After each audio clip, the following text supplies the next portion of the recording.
Kemudian manusia itu bersetubuh dengan Hawa, istrinya, dan mengandunglah perempuan itu, lalu melahirkan Kain.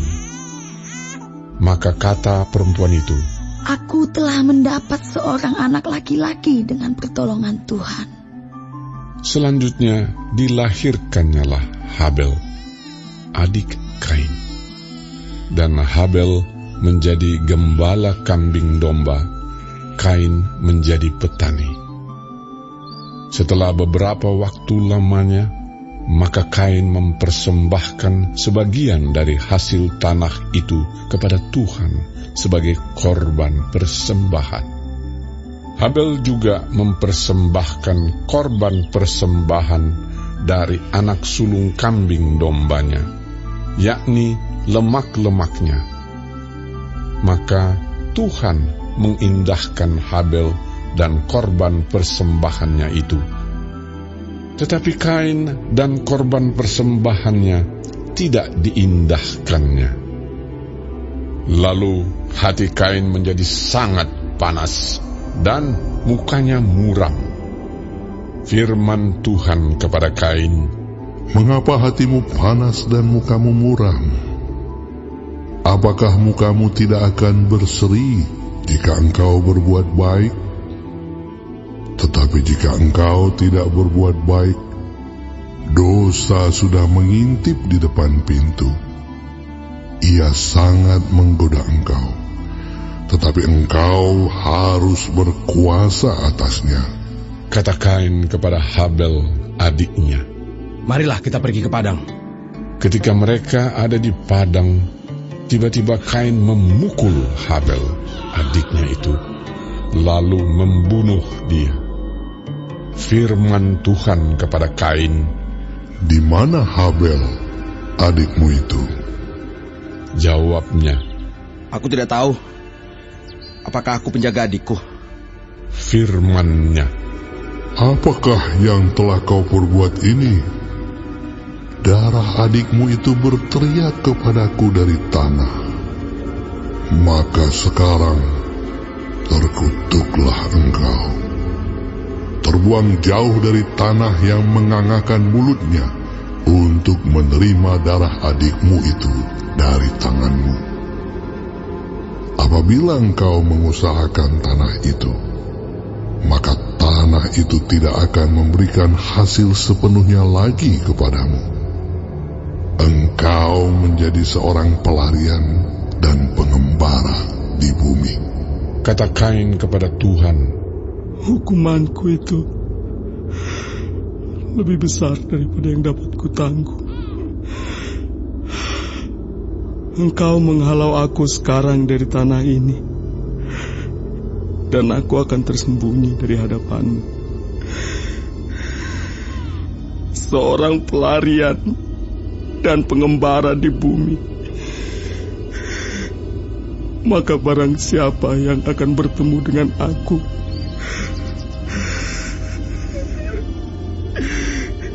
tentulah akan membunuh aku." Firman Tuhan kepadanya, "Sekali-kali tidak. Barang siapa yang membunuh Kain, akan dibalaskan kepadanya 7 kali lipat." Kemudian Tuhan menaruh tanda pada Kain, supaya ia jangan dibunuh oleh barang siapapun yang bertemu dengan dia. Lalu Kain pergi dari hadapan Tuhan, dan ia menetap di tanah Nod, di sebelah timur Eden. Kain bersetubuh dengan istrinya, dan mengandunglah perempuan itu, lalu melahirkan Henokh. Kemudian Kain mendirikan suatu kota, dan dinamainya kota itu Henokh menurut nama anaknya. Bagi Henokh lahirlah Irat, dan Irat itu memperanakan Mehujael, dan Mehujael memperanakan Metusael, dan Metusael memperanakan Lamek. Lamek mengambil istri 2 orang, yang satu namanya Ada, yang lain Zila. Ada itu melahirkan Yabal. Dialah yang menjadi bapa orang yang diam dalam kemah dan memelihara ternak. Nama adiknya ialah Yubal. Dialah yang menjadi bapa semua orang yang memainkan kecapi dan suling. Silah juga melahirkan anak, yakni Tubal Kain, bapa semua tukang tembaga dan tukang besi. Adik perempuan Tubal Kain ialah Naamah. Berkatalah Lamek kepada kedua istrinya itu, Ada dan Zila, dengarkanlah suaraku. Hai istri-istri Lamek, pasanglah telingamu kepada perkataanku ini.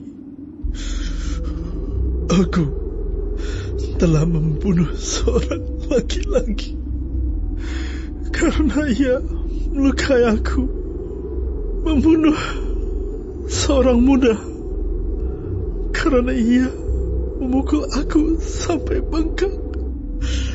Sebab jika Kain harus dibalaskan 7 kali lipat, maka Lamek 77 kali lipat. Adam bersetubuh pula dengan istrinya. Lalu perempuan itu melahirkan seorang anak laki-laki dan menamainya Set. Sebab katanya, Allah telah mengaruniakan kepadaku anak yang lain sebagai ganti Habil, sebab Kain telah membunuhnya. lahirlah seorang anak laki-laki bagi Set juga, dan anak itu dinamainya Enos. Waktu itulah orang mulai memanggil nama Tuhan.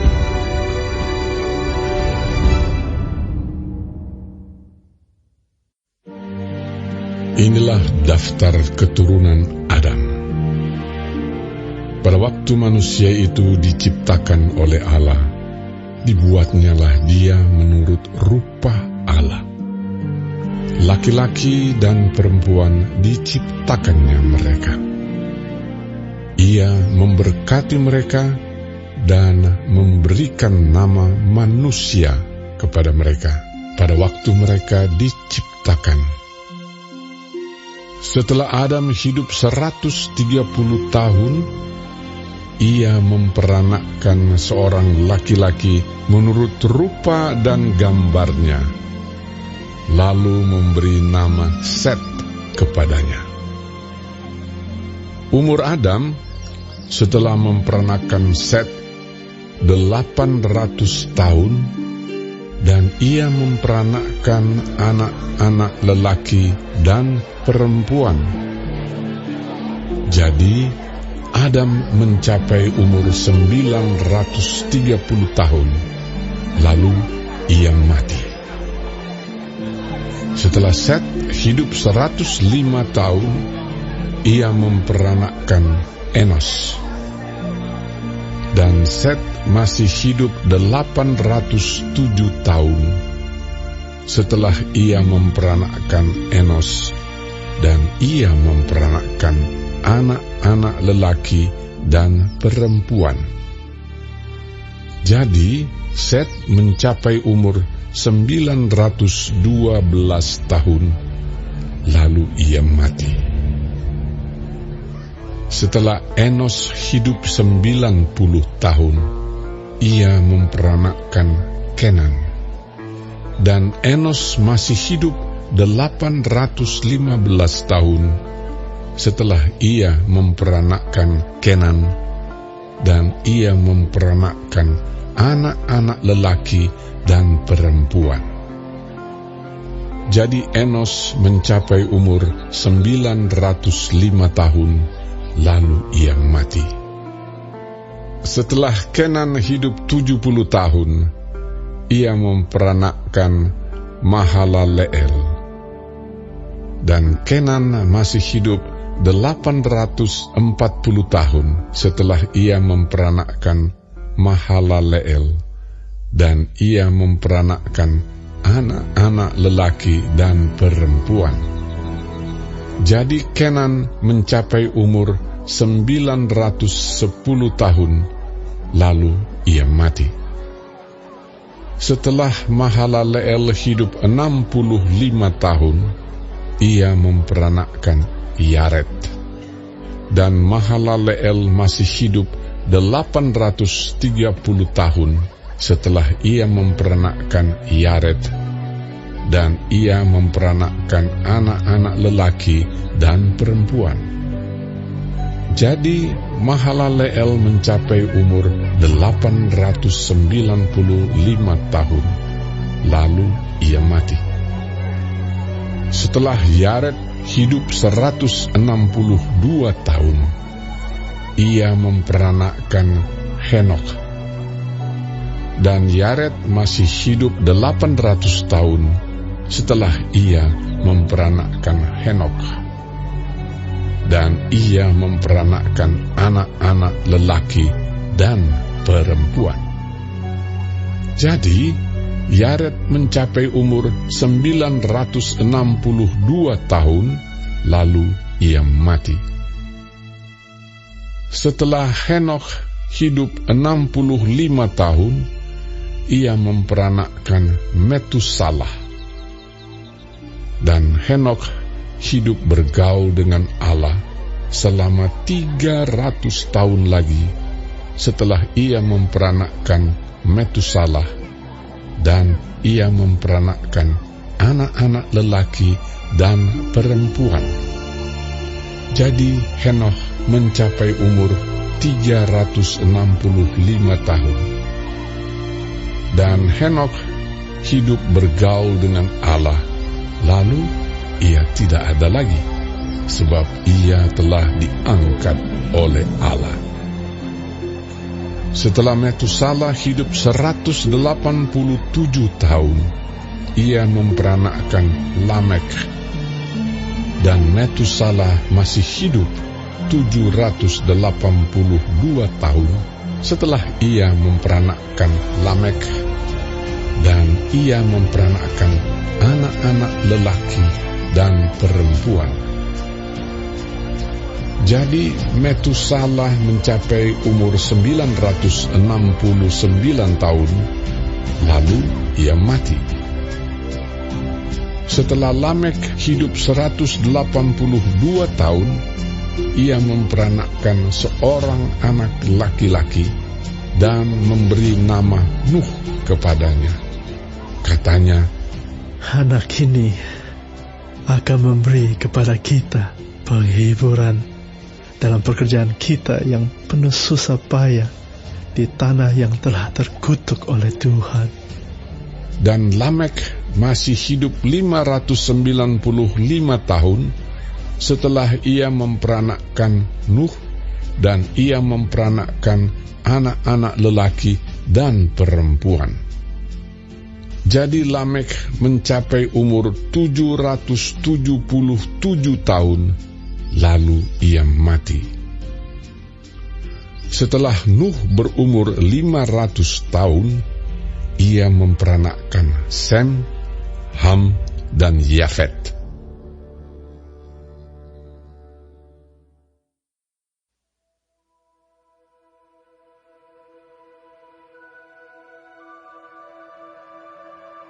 Untuk pemimpin biduan dengan permainan kecapi, Mazmur Daud. Apabila aku berseru, jawablah aku, ya Allah, yang membenarkan aku. Di dalam kesesakan, Engkau memberi kelegaan kepadaku. Kasihanilah aku, dan dengarkanlah doaku. Hai orang-orang, berapa lama lagi kemuliaanku dinodai? Berapa lama lagi kamu mencintai yang sia-sia dan mencari kebohongan? Selah. Ketahuilah bahwa Tuhan telah memilih baginya seorang yang dikasihinya. Tuhan mendengarkan apabila aku berseru kepadanya. Biarlah kamu marah, tetapi jangan berbuat dosa. Berkata-katalah dalam hatimu di tempat tidurmu, tetapi tetaplah diam. Selah. Persembahkanlah korban yang benar dan percayalah kepada Tuhan. Banyak orang berkata, siapa yang akan memperlihatkan yang baik kepada kita? Biarlah cahaya wajah-Mu menyinari kami, ya Tuhan. Engkau telah memberikan sukacita kepadaku, lebih banyak daripada mereka ketika mereka kelimpahan gandum dan anggur. Dengan tenteram, aku mau membaringkan diri, lalu segera tidur. Sebab hanya Engkaulah, ya Tuhan, yang membiarkan aku diam dengan aman.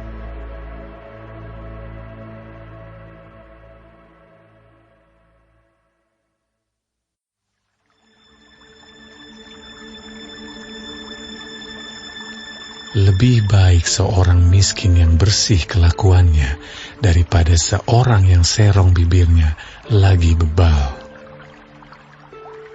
Tanpa pengetahuan, kerajinan pun tidak baik. Orang yang tergesa-gesa akan salah langkah.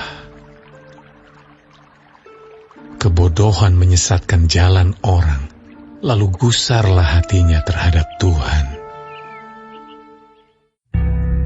Ketika Tuhan Yesus mengetahui bahwa orang-orang Farisi telah mendengar bahwa ia memperoleh dan membaptis murid lebih banyak daripada Yohanes, meskipun Yesus sendiri tidak membaptis, melainkan murid-muridnya, ia pun meninggalkan Yudea dan kembali lagi ke Galilea. Ia harus melintasi daerah Samaria. Maka sampailah ia ke sebuah kota di Samaria yang bernama Sikar, dekat tanah yang diberikan Yakub dahulu kepada anaknya Yusuf. Di situ terdapat sumur Yakub. Yesus sangat letih oleh perjalanan, karena itu ia duduk di pinggir sumur itu. Hari kira-kira pukul 12. Maka datanglah seorang perempuan Samaria hendak menimba air. Kata Yesus kepadanya, "Berilah aku minum," sebab murid-muridnya telah pergi ke kota membeli makanan. Maka kata perempuan Samaria itu kepadanya, "Masakan engkau seorang Yahudi minta minum kepadaku seorang Samaria?" Sebab orang Yahudi tidak bergaul dengan orang Samaria. Jawab Yesus kepadanya, "Jikalau engkau tahu tentang karunia Allah, dan siapakah dia yang berkata kepadamu, 'Berilah aku minum,' niscaya engkau telah meminta kepadanya, dan ia telah memberikan kepadamu air hidup." Kata perempuan itu kepadanya, "Tuhan, engkau tidak punya timba, dan sumur ini amat dalam. Dari manakah engkau memperoleh air hidup itu? Adakah engkau lebih besar daripada bapa kami Yakub, yang memberikan sumur ini kepada kami, dan yang telah minum sendiri dari dalamnya, ia serta anak-anaknya dan ternaknya?" Jawab Yesus kepadanya, "Barang siapa minum air ini, ia akan haus lagi. Tetapi barang siapa minum air yang akan kuberikan kepadanya, ia tidak akan haus untuk selama-lamanya. Sebaliknya, air yang akan kuberikan kepadanya akan menjadi mata air di dalam dirinya, yang terus-menerus memancar sampai kepada hidup yang kekal." Kata perempuan itu kepadanya, "Tuhan, berikanlah aku air itu, supaya aku tidak haus dan tidak usah datang lagi ke sini untuk menimba air." Kata Yesus kepadanya, "Pergilah, panggillah suamimu, dan datang ke sini." Kata perempuan itu, "Aku tidak mempunyai suami." Kata Yesus kepadanya, "Tepat katamu, bahwa engkau tidak mempunyai suami. Sebab engkau sudah mempunyai 5 suami, dan yang ada sekarang padamu bukanlah suamimu. Dalam hal ini engkau berkata benar." Kata perempuan itu kepadanya, Tuhan, nyata sekarang padaku bahwa engkau seorang nabi. Nenek moyang kami menyembah di atas gunung ini, tetapi kamu katakan bahwa Yerusalemlah tempat orang menyembah. Kata Yesus kepadanya, Percayalah kepadaku, hai perempuan, saatnya akan tiba bahwa kamu akan menyembah Bapa bukan di gunung ini dan bukan juga di Yerusalem. Kamu menyembah apa yang tidak kamu kenal. Kami menyembah apa yang kami kenal. Sebab keselamatan datang dari bangsa Yahudi. Tetapi saatnya akan datang, dan sudah tiba sekarang, bahwa penyembah-penyembah benar akan menyembah Bapa dalam roh dan kebenaran. Sebab Bapa menghendaki penyembah-penyembah demikian. Allah itu roh, dan barang siapa menyembah Dia, harus menyembahnya dalam roh dan kebenaran. Jawab perempuan itu kepadanya, Aku tahu bahwa Mesias akan datang, yang disebut juga Kristus. Apabila Ia datang, Ia akan memberitakan segala sesuatu kepada kami. Kata Yesus kepadanya, Akulah Dia yang sedang berkata-kata dengan engkau. Pada waktu itu datanglah murid-muridnya, dan mereka heran bahwa Ia sedang bercakap-cakap dengan seorang perempuan. Tetapi tidak seorang pun yang berkata, Apa yang engkau kehendaki? Atau apa yang engkau percakapkan dengan dia? Maka perempuan itu meninggalkan tempayannya di situ, lalu pergi ke kota dan berkata kepada orang-orang yang di situ, Mari, lihat, di sana ada seorang yang mengatakan kepadaku segala sesuatu yang telah kuperbuat. Mungkinkah Dia Kristus itu? Maka mereka pun pergi keluar kota, lalu datang kepada Yesus. Sementara itu murid-muridnya mengajak Dia, katanya, Rabi, makanlah. Akan tetapi Ia berkata kepada mereka, Padaku ada makanan yang tidak kamu kenal. Maka murid-murid itu berkata seorang kepada yang lain, Adakah orang yang telah membawa sesuatu kepadanya untuk dimakan? Kata Yesus kepada mereka, Makananku ialah melakukan kehendak Dia yang mengutus aku dan menyelesaikan pekerjaannya. Bukankah kamu mengatakan, 4 bulan lagi tibalah musim menuai? Tetapi aku berkata kepadamu, lihatlah sekelilingmu, dan pandanglah ladang-ladang yang sudah menguning dan matang untuk dituai. Sekarang juga penuai telah menerima upahnya, dan ia mengumpulkan buah untuk hidup yang kekal, sehingga penabur dan penuai sama-sama bersuka cita. Sebab dalam hal ini benarlah peribahasa, yang seorang menabur dan yang lain menuai. Aku mengutus kamu untuk menuai apa yang tidak kamu usahakan. Orang-orang lain berusaha, dan kamu datang memetik hasil usaha mereka. Dan banyak orang Samaria dari kota itu telah menjadi percaya kepadanya karena perkataan perempuan itu yang bersaksi, Ia mengatakan kepadaku segala sesuatu yang telah kuperbuat. Ketika orang-orang Samaria itu sampai kepada Yesus, mereka meminta kepadanya supaya Ia tinggal pada mereka, dan Ia pun tinggal di situ 2 hari lamanya. Dan lebih banyak lagi orang yang menjadi percaya karena perkataannya, dan mereka berkata kepada perempuan itu, Kami percaya, tetapi bukan lagi karena apa yang kau katakan, sebab kami sendiri telah mendengar Dia, dan kami tahu bahwa Dialah benar-benar juru selamat dunia. Dan setelah 2 hari itu, Yesus berangkat dari sana ke Galilea, sebab Yesus sendiri telah bersaksi bahwa seorang nabi tidak dihormati di negerinya sendiri. Maka setelah Ia tiba di Galilea, orang-orang Galilea pun menyambut Dia, karena mereka telah melihat segala sesuatu yang dikerjakannya di Yerusalem pada pesta itu, sebab mereka sendiri pun turut ke pesta itu. Maka Yesus kembali lagi ke Kana di Galilea, di mana Ia membuat air menjadi anggur. Dan di Kapernaum ada seorang pegawai istana, anaknya sedang sakit. Ketika ia mendengar bahwa Yesus telah datang dari Yudea ke Galilea, pergilah ia kepadanya, lalu meminta supaya ia datang dan menyembuhkan anaknya, sebab anaknya itu hampir mati. Maka kata Yesus kepadanya, Jika kamu tidak melihat tanda dan mujizat, kamu tidak percaya. Pegawai istana itu berkata kepadanya, Tuhan, Datanglah sebelum anakku mati. Kata Yesus kepadanya, Pergilah, anakmu hidup. orang itu percaya akan perkataan yang dikatakan Yesus kepadanya, lalu pergi. Ketika ia masih di tengah jalan, hamba-hambanya telah datang kepadanya dengan kabar bahwa anaknya hidup. Ia bertanya kepada mereka, pukul berapa anak itu mulai sembuh? Jawab mereka, Kemarin siang pukul 1, demamnya hilang. maka teringatlah ayah itu bahwa pada saat itulah Yesus berkata kepadanya, Anakmu hidup. Lalu ia pun percaya, ia dan seluruh keluarganya.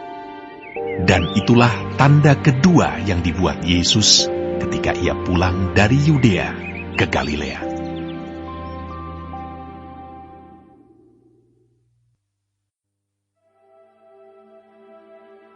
Sebab itu, aku menasihatkan kamu.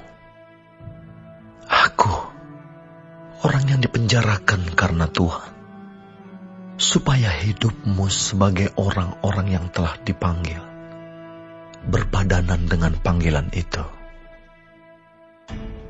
Hendaklah kamu selalu rendah hati, lemah lembut, dan sabar.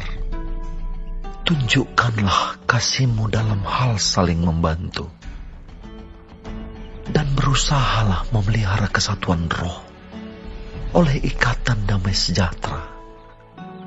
Satu tubuh dan satu roh.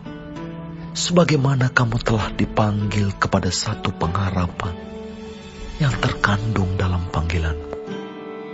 Satu Tuhan, satu iman, satu baptisan, satu Allah, dan Bapa dari semua Allah, yang di atas semua, dan oleh semua, dan di dalam semua. Tetapi kepada kita masing-masing telah dianugerahkan kasih karunia menurut ukuran pemberian Kristus. Itulah sebabnya kata Nas, tatkala ia naik ke tempat tinggi, ia membawa tawanan-tawanan. Ia memberikan pemberian-pemberian kepada manusia. Bukankah ia telah naik?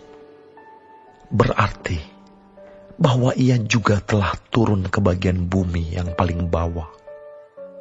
Ia yang telah turun, ia juga yang telah naik jauh lebih tinggi daripada semua langit, untuk memenuhkan segala sesuatu. Dan ialah yang memberikan baik rasul-rasul maupun nabi-nabi, baik pemberita-pemberita Injil maupun gembala-gembala dan pengajar-pengajar, untuk memperlengkapi orang-orang kudus bagi pekerjaan pelayanan, bagi pembangunan tubuh Kristus, sampai kita semua telah mencapai kesatuan iman dan pengetahuan yang benar tentang Anak Allah, kedewasaan penuh, dan tingkat pertumbuhan yang sesuai dengan kepenuhan Kristus. Sehingga kita bukan lagi anak-anak yang diombang-ambingkan oleh rupa-rupa angin pengajaran, oleh permainan palsu manusia dalam kelicikan mereka yang menyesatkan. Tetapi dengan teguh berpegang kepada kebenaran di dalam kasih, kita bertumbuh di dalam segala hal ke arah Dia, Kristus yang adalah kepala. Daripadanya lah seluruh tubuh yang rapih tersusun dan diikat menjadi satu oleh pelayanan semua bagiannya, sesuai dengan kadar pekerjaan tiap-tiap anggota, menerima pertumbuhannya dan membangun dirinya dalam kasih. Sebab itu kukatakan dan kutegaskan ini kepadamu di dalam Tuhan. Jangan hidup lagi sama seperti orang-orang yang tidak mengenal Allah, dengan pikirannya yang sia-sia dan pengertiannya yang gelap, jauh dari hidup persekutuan dengan Allah, karena kebodohan yang ada di dalam mereka karena kedegilan hati mereka. Perasaan mereka telah tumpul, sehingga mereka menyerahkan diri kepada hawa nafsu dan mengerjakan dengan serakah segala macam kecemaran. Tetapi kamu bukan demikian. Kamu telah belajar mengenal Kristus,